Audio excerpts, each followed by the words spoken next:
கவிதை மிஷ்கின் வீடியோ பார்த்தோன்னே பாருங்க எப்படி எப்படி அருவி மாதிரி கொட்டுது. பட் அவரோட ஸ்டேஜ்ல அவர் பேசுறது தான் கொஞ்சம் கடுப்பா இருக்கும். யூஸ்வலா கொஞ்சம் ஓவரா பேசுவார். இடையில நம்ம சூரி படத்துக்கு பேசியிருந்தாங்க, நல்லா பேசியிருந்தாங்க. என்ன சொல்லியிருந்தாங்க அந்த மூவில ஏதோ ஒரு சூரி வந்து மூத்திரம் போடுறது வந்து ஒரு சீன் இருக்கும் போல. அவங்க வந்து அந்த ஷார்ட் நடிச்சிருக்காண்டா அவன் எப்படி அந்த மூத்திரம் அடிக்க சீனே வந்து அவர் படத்துக்கு அது ப்ரோமோவா இருக்கும். அப்படியே சொல்லுவாரு, இது ப்ரோமோக்காக தான் நான் செய்யறேன், இது கிளிப் பண்ணுங்க. அந்த கேமரா ஏன் கீழே போலன்றாங்க பாருங்க.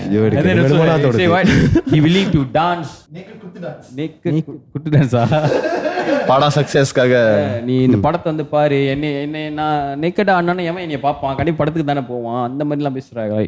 அந்த மாதிரி தான் நம்ம இன்னைக்கு பேச வந்திருக்கோம்னு நினைக்கிறேன்.